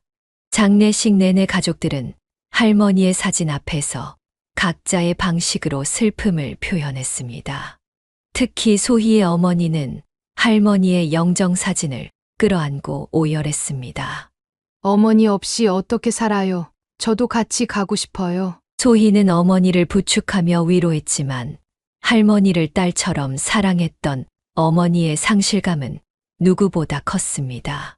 어머니는 몇 주 동안 할머니의 사진을 품에 안고 자며 슬픔을 달랬습니다. 세월은 흘러 소희는 대학을 졸업하고 식자재 수입 회사에 취직했습니다. 전공을 살려 외국 식품 바이어로 일하는 그녀는 활발한 성격과 언어 능력을 인정받아 회사에서 빠르게 자리를 잡았습니다. 한편 경찰로 일하던 오빠는 30살에 같은 경찰서에서 일하던 세원이라는 여성과 결혼했습니다. 새언니 세원은 처음부터 소희 가족에게 깊은 인상을 남겼습니다. 그녀는 소박하지만 따뜻한 성격으로 특히 소희의 어머니에게 세심한 관심을 보였습니다. 새언니가 직접 만든 요리는 어머니의 특별한 기쁨이 되었습니다. 한 번은 새언니가 갑자기 집에 방문했을 때 소희는 놀라움을 금치 못했습니다. 언니, 오늘 무슨 일 있어요? 어머님이 제가 만든 떡볶이가 먹고 싶다고 하셔서요. 아버님께서 말씀해 주셔서 재료 사들고 왔어요. 소희는 감동했습니다. 새언니는 단순히 시부모님께 잘 보이기 위한 것이 아니라 진심으로 소희의 어머니를 가족으로 받아들이고 있었습니다. 소희의 어머니는 새언니가 만든 떡볶이를 행복한 표정으로 먹으며 연신 칭찬했습니다. 세원이가 만든 떡볶이는 정말 특별해. 이 맛을 어디서도 못 찾겠어. 소희는 오빠가 정말 좋은 사람을 만났다고 생각했습니다. 새언니는 어머니의 상태를 이해하고 대화할 때도 항상 인내심을 갖고 천천히 설명했으며 때로는 아이처럼 구는 어머니를 전혀 귀찮아하지 않았습니다. 가끔씩 소희는 할머니가 이 모습을 볼 수 있다면 얼마나 기뻐하실까 생각했습니다. 할머니가 평생 바라던 것처럼 가족들은 서로를 아끼고 보듬으며 살아가고 있었습니다. 특히 새언니 세원의 등장은 소희 가족에게 새로운 활력을 불어넣었고 할머니의 빈자리를 조금이나마 채워주는 듯 했습니다. 소희는 종종 할머니의 사진을 바라보며 가족의 소식을 속삭이곤 했습니다. 비록 육체적으로는 떠났지만 할머니의 사랑과 가르침은 여전히 소희 가족의 중심에 살아 있었습니다. 소희 가족이 새언니의 등장으로 한층 더 화목해지던 그때 예상치 못한 사고 소식이 전해졌습니다. 어느 늦은 밤 소희의 핸드폰이 요란하게 울렸습니다. 발신자는 새언니였고 그녀의 목소리는 떨리고 있었습니다. 소희야, 오빠가 다쳤어. 지금 중앙병원 응급실이야. 빨리 와줘. 급하게 옷을 챙겨 입은 소희는 부모님께 상황을 설명하고 함께 병원으로 향했습니다. 알고 보니 오빠는 강도 사건 현장에 출동했다가 흉기를 든 범인을 제압하는 과정에서 복부와 팔에 심각한 자상을 입은 상태였습니다. 다행히 생명에는 지장이 없었지만 수술이 필요한 상황이었습니다. 병원 대기실에서 소희는 새언니가 의사와 이야기하는 모습을 지켜봤습니다. 평소 밝고 차분했던 새언니의 얼굴은 창백했고 눈가에는 눈물이 고여 있었지만 의사의 설명을 놓치지 않으려 필사적으로 집중하고 있었습니다. 의사가 떠난 후 새언니는 소희의 부모님 앞에서 흐느끼며 말했습니다. 걱정 마세요. 의사 선생님이 큰 혈관은 다치지 않았대요. 제가 무슨 일이 있어도 건강하게 회복시켜 드릴게요. 병원에서 계속 지킬 거예요. 수술은 성공적으로 끝났지만 오빠의 회복 과정은 쉽지 않았습니다. 팔의 신경이 손상되어 재활치료가 필요했고 복부 상처도 조심스러운 관리가 필요했습니다. 새언니는 경찰서에 휴가를 내고 병원에서 오빠의 곁을 지켰습니다. 그녀는 모든 간호사의 지시를 꼼꼼히 메모했고 오빠의 식사부터 투약, 운동까지 세심하게 챙겼습니다. 병상에 누워있던 오빠는 그런 새언니를 바라보며 미안함과 고마움을 표현했습니다. 당신 덕분에 하루하루 나아지는 것 같아. 빨리 회복해서 직장에 복귀할게. 가장으로서 이렇게 누워만 있으니 미안해. 소희는 병실을 드나들며 새언니의 헌신적인 모습을 지켜봤습니다. 때로는 새언니가 잠시 쉴 수 있도록 대신 오빠를 간호하기도 했고, 집에서 따뜻한 음식을 준비해 병원으로 가져가기도 했습니다. 그런 과정에서 소희는 새언니가 단순히 좋은 아내를 넘어 진정한 가족의 일원이 되었음을 실감했습니다. 한 번은 새언니가 잠시 자리를 비운 사이 오빠가 소희에게 마음을 털어놓았습니다. 세원이가 내 옆에 없었다면 이렇게 빨리 회복하지 못했을 거야. 매일 밤 내가 잠든 줄 알고 울면서 기도하더라. 나 정말 복받은 사람이지? 소희도 깊이 공감했습니다. 새언니는 위기 상황에서 더욱 빛나는 사람이었습니다. 약 4개월 후 오빠는 병원을 떠나 집에서 요양을 시작했고 점차 일상으로 복귀할 수 있었습니다. 처음에는 가벼운 사무 업무부터 시작했지만 재활치료의 효과와 새언니의 정성 덕분에 6개월 만에 현장 근무도 가능해졌습니다. 오빠가 완전히 회복한 후 소희 가족은 모두 모여 작은 축하 자리를 마련했습니다. 소희의 아버지는 새언니에게 특별히 감사의 마음을 전했습니다. 세원이 덕분에 우리 아들이 건강하게 돌아왔구나. 진심으로 고맙다. 새언니는 수줍게 웃으며 고개를 저었습니다. 당연한 일을 했을 뿐이에요. 저도 이 가족의 일원인걸요. 소희는 그날 저녁 새언니가 자신의 가족에게 얼마나 소중한 존재인지 다시 한번 깨달았습니다.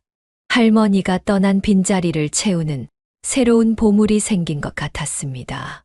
비록 또 다른 시련이 찾아왔지만 그 과정에서 가족의 유대는 더욱 단단해졌고 특히 새언니와의 관계는 시련을 통해 더욱 깊어졌습니다. 그날 밤 소희는 문득 할머니가 자신들을 지켜보고 있다는 느낌이 들었습니다. 할머니가 그토록 소중히 여겼던 가족의 의미를 새언니를 통해 다시 한번 배우게 된 것 같았습니다. 소희가 30을 앞둔 어느 봄날 그녀의 인생에 중요한 변화가 찾아왔습니다. 회사 동료의 소개로 알게 된 민호와 결혼을 하게 된 것입니다.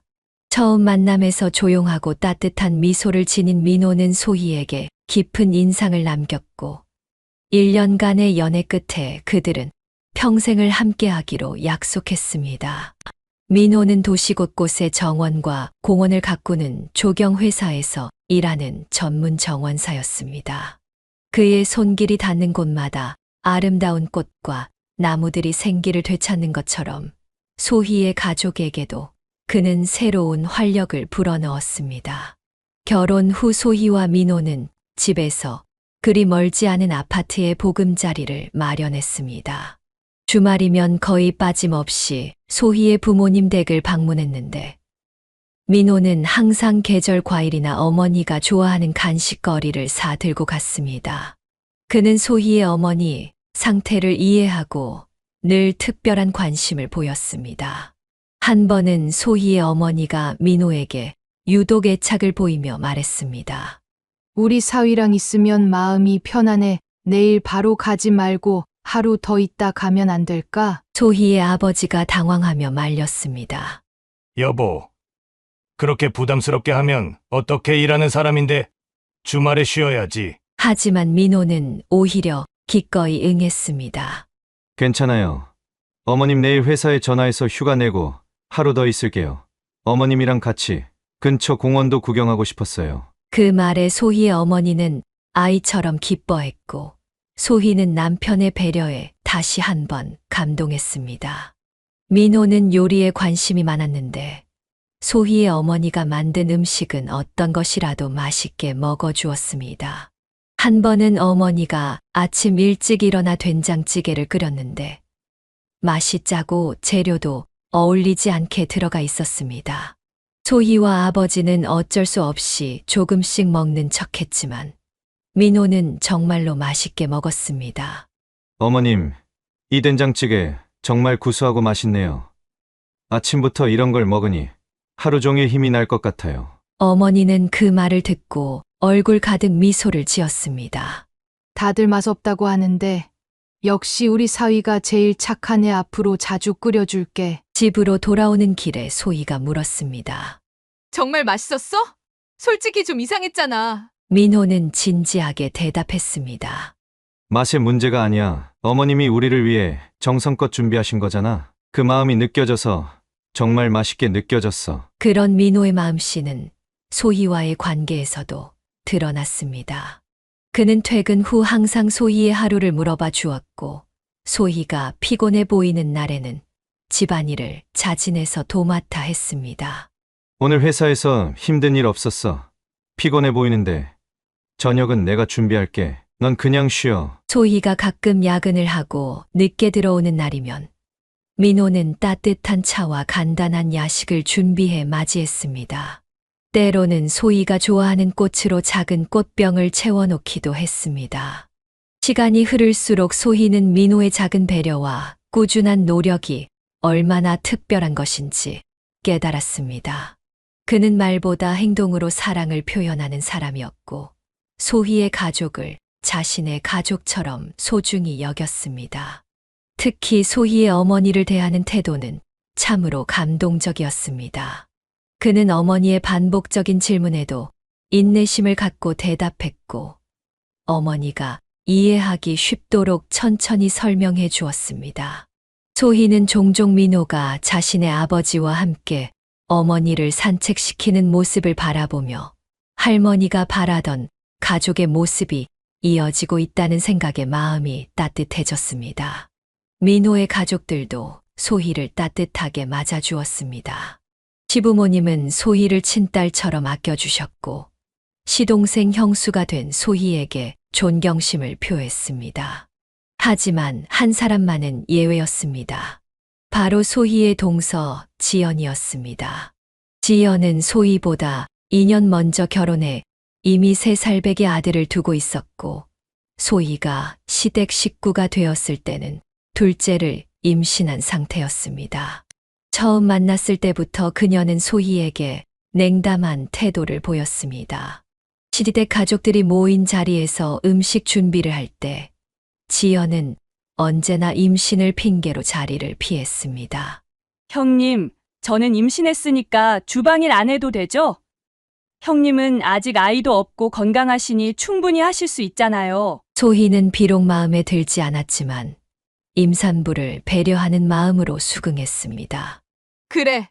몸 상태도 안 좋을 텐데 편하게 쉬어. 내가 어머님이랑 같이 할게. 하지만 이런 일이 반복되면서 소희는 동서의 행동이 단순한 컨디션 문제를 넘어선다는 것을 깨달았습니다.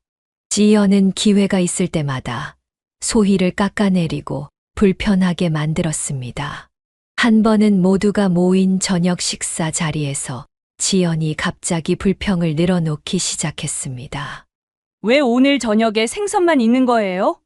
임산부는 단백질이 필요한데 소고기가 있었으면 좋았을 텐데. 시어머니가 당황하며 대답했습니다. 지연이가 평소에 생선도 잘 먹어서 오랜만에 준비했는데.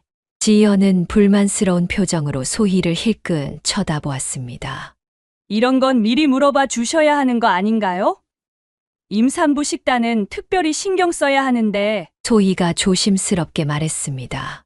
미리 말해줬으면 준비했을 텐데. 다음에는 어떤 음식이 먹고 싶은지 알려줘. 그걸 꼭 제가 먼저 얘기해야 돼요? 가족들이 알아서 챙겨주는 게 맞지 않나요? 이런 날카로운 대화가 계속되면서 소희는 동서와의 관계가 순탄치 않을 것임을 예감했습니다. 지연이 둘째 아이를 출산했을 때 소희는 정성껏 아기 옷과 신발을 선물로 준비했습니다. 좋은 관계를 유지하고 싶다는 마음에서 꽤 고가의 브랜드 제품을 골랐지만 지연의 반응은 냉담했습니다.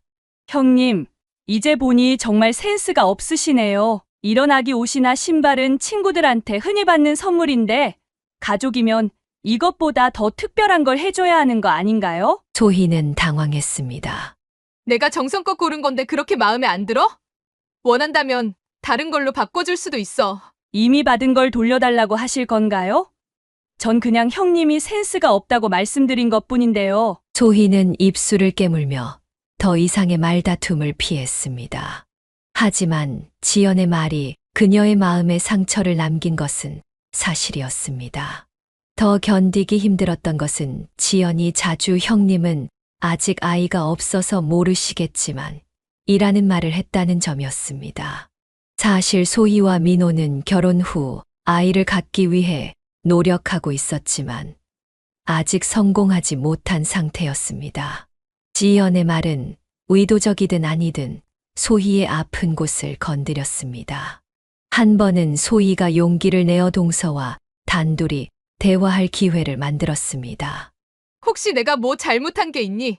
같은 며느리로서 서로 의지하고 친하게 지냈으면 좋겠는데 내가 자꾸 날 멀리하는 것 같아서. 지연은 무표정한 얼굴로 대답했습니다.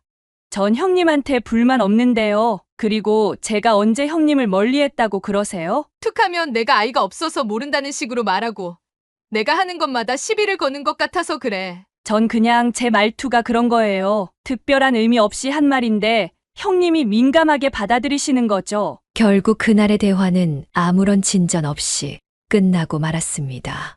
소희는 시댁에 갈 때마다 동서와의 어색한 관계로 인해 마음이 무거웠지만 가족의 화목을 위해 표면적으로나마 친절을 유지하려 노력했습니다. 결혼 2년이 지나도록 소희와 민호 부부에게 임신 소식은 찾아오지 않았습니다. 처음에는 때가 되면 자연스럽게 생기겠지라고 생각했지만 이 시간이 갈수록 두 사람은 불안해지기 시작했습니다. 결국 그들은 난임 전문 병원을 찾아 검사를 받기로 결정했습니다. 병원에서 여러 검사를 거친 후 의사는 소희 부부에게 난임 치료를 시작할 것을 권했습니다. 소희는 배란 유도제부터 시작해 여러 단계의 치료를 받았고 결국 시험관 시술까지 시도했지만 번번이 실패했습니다. 그 과정은 육체적으로도 고통스러웠지만 정신적인 스트레스는 더 견디기 힘들었습니다. 매번 실패할 때마다 소희는 자신을 탓했고 민호는 그런 아내를 위로하며 함께 힘든 시간을 견뎌냈습니다. 소희야, 우리 아직 젊어 조급해하지 말고 천천히 가자. 우리 둘만의 시간도 소중하잖아. 민호의 따뜻한 격려에도 불구하고 소희의 마음속 상처는 깊어져 갔습니다. 특히 동서의 무심한 말들이 그 상처에 소금을 뿌리는 것 같았습니다.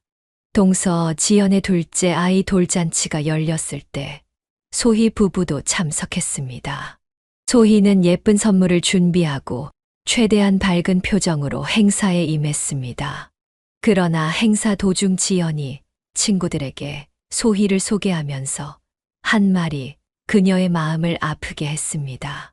이쪽은 우리 형님이세요. 결혼한 지 꽤 됐는데 아직 애가 없으셔서 아이 용품 선물할 때 항상 조언해드려요. 소희는 그 말을 듣는 순간 얼굴이 화끈거렸지만 자리를 망치지 않기 위해 미소를 유지했습니다.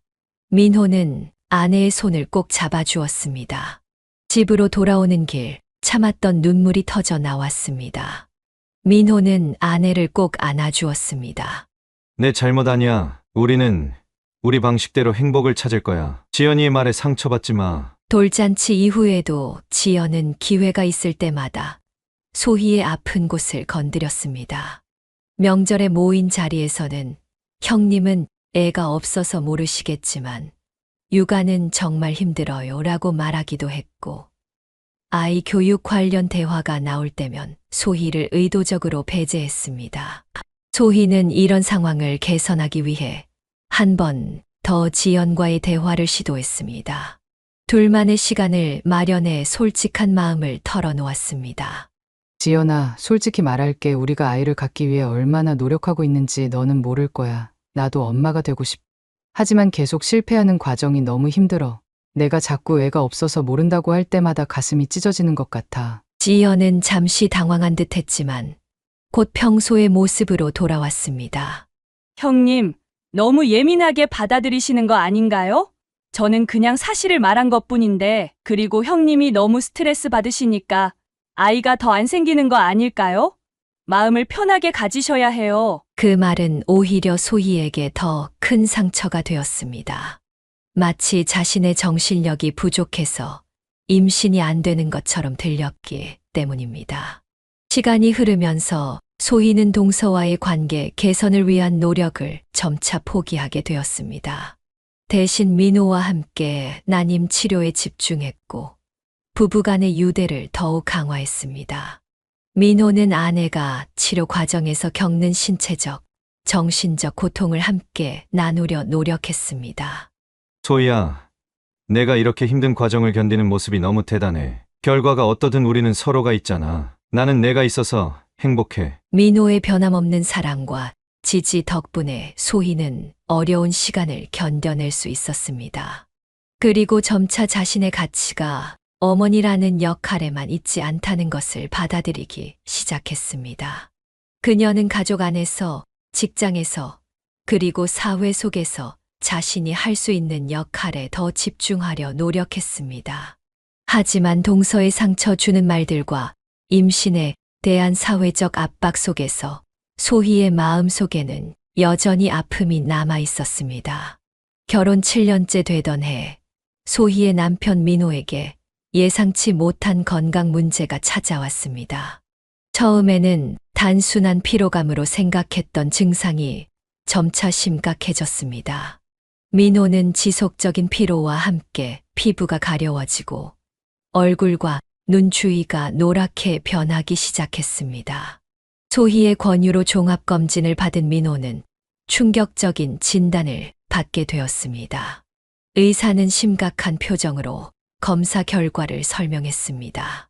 간경화가 상당히 진행된 상태입니다. 평소 음주를 거의 하지 않으셨다고 했는데 비알코올성 간경화로 보입니다.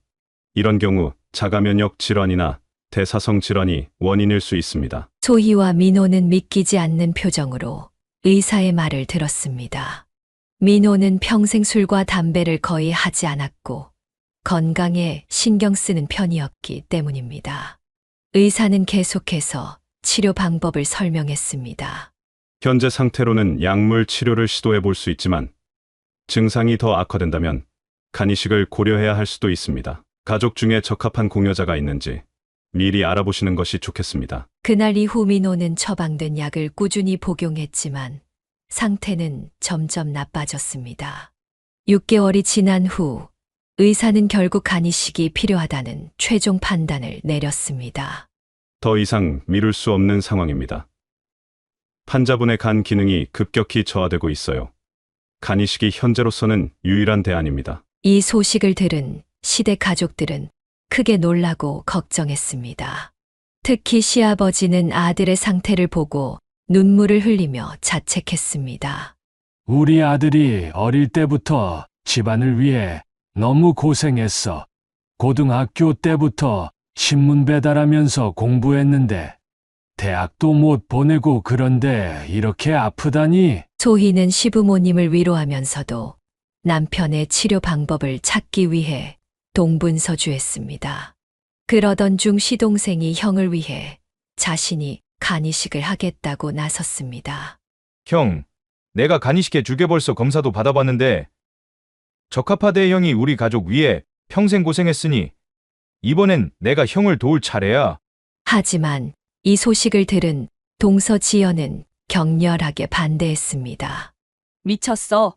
나한테는 한마디도 없이 이런 결정을 했다고? 애가 셋이나 있는 사람이 그런 위험한 수술을 어떻게 받겠다는 거야? 우리 형이 위험한 상황인데 내가 안 도와주면 누가 도와줘? 당신은 우리 애들 아빠이기도 하잖아. 혹시라도 수술에 문제가 생기면 나와 아이들은 어떻게 살아가라고? 지연의 말도 일리가 있었습니다. 새 아이의 아버지인 신우에게 간이식 수술의 위험을 감수하라고 하는 것은 무리였습니다. 소희도 이 점을 이해했기에 말리지 않았지만 남편의 생명이 위태로운 상황에서 다른 방법을 찾아야 했습니다. 깊은 고민 끝에 소희는 스스로 결정을 내렸습니다. 몰래 병원에 가서 간이식 적합성 검사를 받았고 다행히 적합 판정을 받았습니다. 가족들이 모인 자리에서 소희는 자신의 결정을 알렸습니다. 제가 민호 씨에게 간이식을 하겠습니다.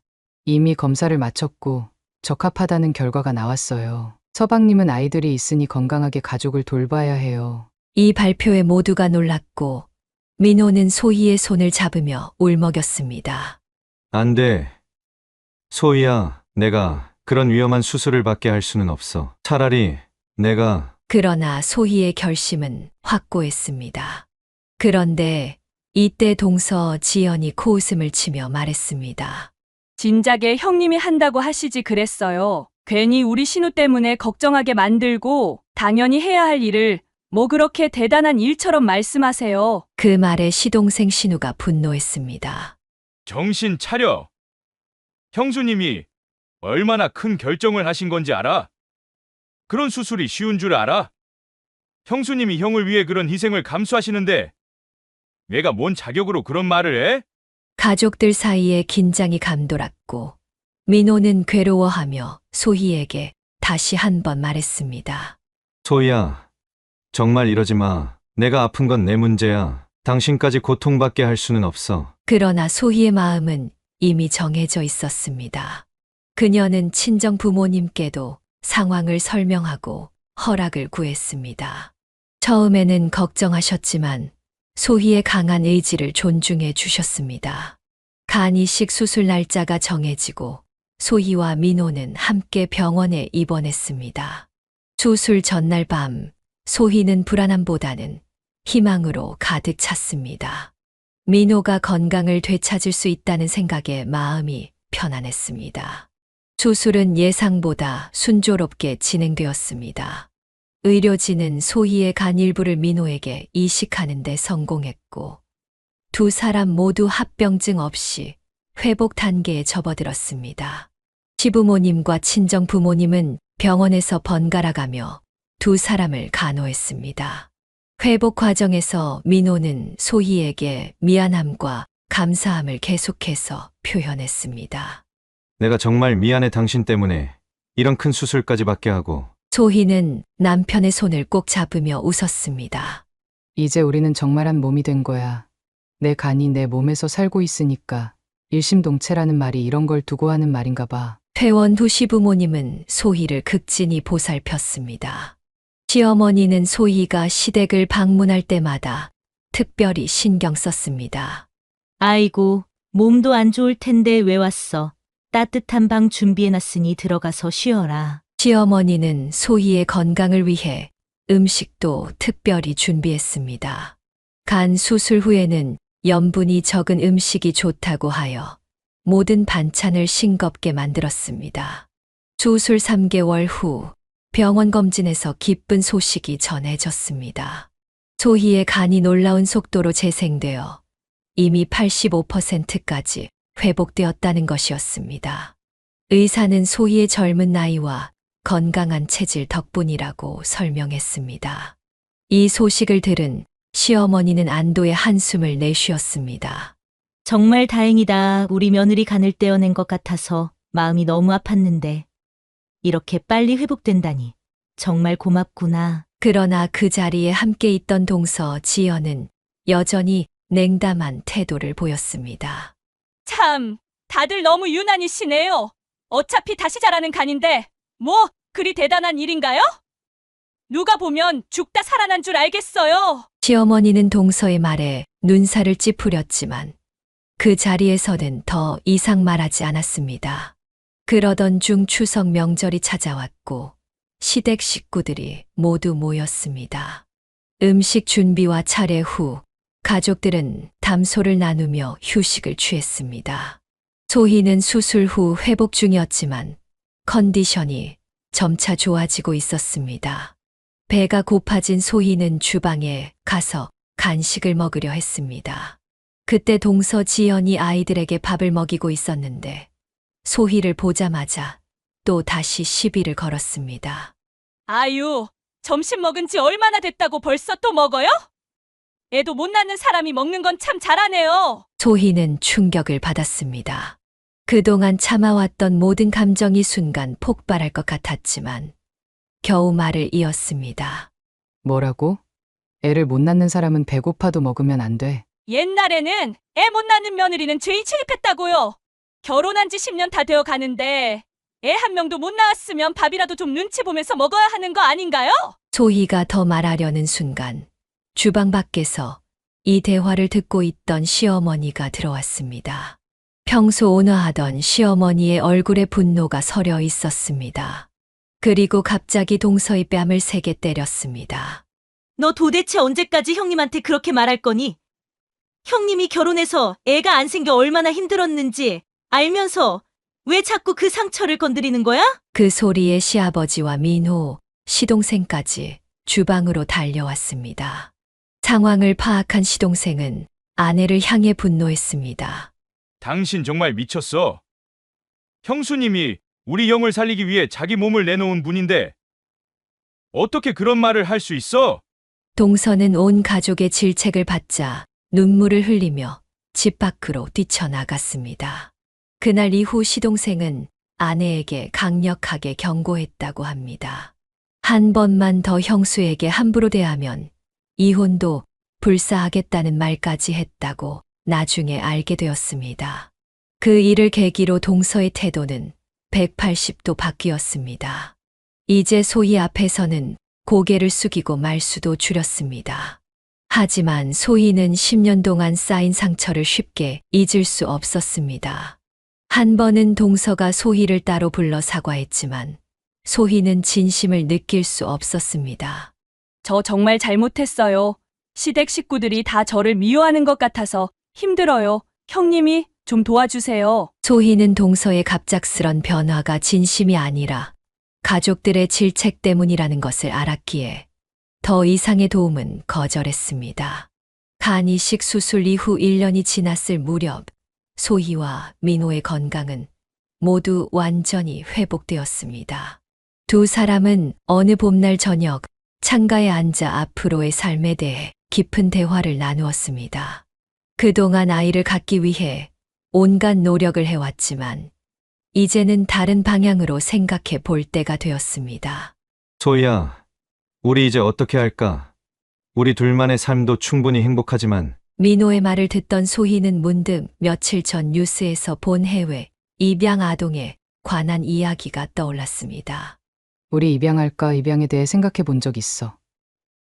아직도 우리나라에서 매년 수백 명의 아이들이 해외로 입양되고 있대. 그 아이들에게 우리가 가정을 줄 수 있다면 어떨까? 민호의 눈이 밝아졌습니다. 그는 소희의 손을 꼭 잡았습니다. 정말 좋은 생각이야. 우리가 받은 사랑을 그 아이들에게 나눠줄 수 있을 거야. 결정을 내린 두 사람은 다음 날 바로 입양기관에 연락했습니다. 상담사는 국내 입양과 해외 입양 대상 아동들에 대한 정보, 그리고 입양 절차의 복잡성에 대해 설명해 주었습니다. 소희는 예상보다 훨씬 까다로운 절차에 놀랐지만 민호와 함께 모든 과정을 하나씩 준비해 나가기로 했습니다. 그들은 먼저 가족들에게 이 결정을 알렸습니다. 소희의 부모님은 딸의 결정을 전적으로 지지해 주었습니다. 소희야, 정말 훌륭한 생각이다. 꼭 핏줄이 이어져야만 가족이 되는 건 아니란다. 할머니가 너희 엄마를 딸처럼 생각했던 것처럼 너희도 그 아이에게 진정한 부모가 될 수 있을 거야. 시부모님도 처음에는 놀라셨지만 곧 두 사람의 결정을 응원했습니다. 특히 시어머니는 눈물을 글썽이며 말씀하셨습니다. 우리 며느리가 이런 큰 결정을 했다니. 할머니가 계셨다면 얼마나 자랑스러워하셨을까. 우리가 할 수 있는 모든 도움을 줄게. 입양 절차는 생각했던 것보다 복잡하고 오래 걸렸습니다. 가정조사, 심리평가, 교육과정, 서류 준비 등 수많은 단계를 거쳐야 했습니다. 때로는 지치고 지루한 과정이었지만 소희와 민호는 서로를 격려하며 한 단계씩 나아갔습니다. 그들은 입양 준비 과정에서 비슷한 상황에 있는 다른 부부들과도 교류하게 되었습니다. 난임으로 고통받다가 입양을 선택한 가족들, 이미 입양에 성공한 가족들의 이야기를 들으며 큰 위로와 용기를 얻었습니다. 소희는 자신의 경험을 통해 난임으로 고통받는 다른 부부들에게도 말을 전하고 싶었습니다. 난임을 겪으면서 자신을 미워하고 세상을 원망하게 되는 순간들이 많았어요. 하지만 그것이 내 가치를 결정하는 것은 아니라는 걸 이제는 알아요. 가족의 형태는 다양할 수 있고 사랑으로 연결된 가족이 진정한 가족이라고 생각해요. 입양 준비를 하는 과정에서 소희와 민호는 자신들의 삶을 돌아보는 시간도 가졌습니다. 할머니가 보여주신 무조건적인 사랑, 부모님의 헌신, 시부모님의 따뜻함, 이 모든 것을 자신들도 아이에게 전해줄 수 있을 것이라는 확신이 들었습니다. 특히 소희는 어린 시절 할머니가 자신을 키워주셨던 것처럼 입양될 아이에게도 그러한 사랑을 전해주고 싶었습니다. 할머니의 자장가, 맛있는 간식, 인내심 어린 가르침, 이 모든 것을 기억하며 소희는 어떤 부모가 될지 그려보았습니다. 비록 아직 어떤 아이가 그들의 가족이 될지 알 수 없었지만 소희와 민호는 이미 마음속으로 그 아이를 사랑하기 시작했습니다. 그들은 아이의 방을 꾸미고 책을 모으고 아이와 함께 할 일들을 계획했습니다. 소희는 또한 자신처럼 장기 이식을 통해 가족을 구한 사람들에게도 응원의 마음을 전하고 싶었습니다. 수술은 힘들었지만 그 과정에서 가족의 소중함을 더 깊이 느꼈어요. 지금 그런 과정을 겪고 계신 분들께 꼭 말씀드리고 싶어요. 모든 고통은 지나가고 더 단단한 가족이 될 수 있다고요. 소희와 민호의 새로운 여정은 이제 막 시작되었습니다. 그들의 삶에는 여전히 불확실성과 도전이 있지만 서로를 향한 사랑과 새 가족을 맞이할 기대로 가득 차 있었습니다. 할머니가 심어준 사랑의 씨앗은 이제 새로운 형태로 계속해서 자라나고 있었습니다. 사연을 듣고 댓글을 남겨주시기 바랍니다. 사소한 의견일지라도 사연자분에게는 큰 힘이 됩니다. 노골적인 악성 댓글은 사연자분에게 상처가 될 수 있으니 삼가주시기 바랍니다.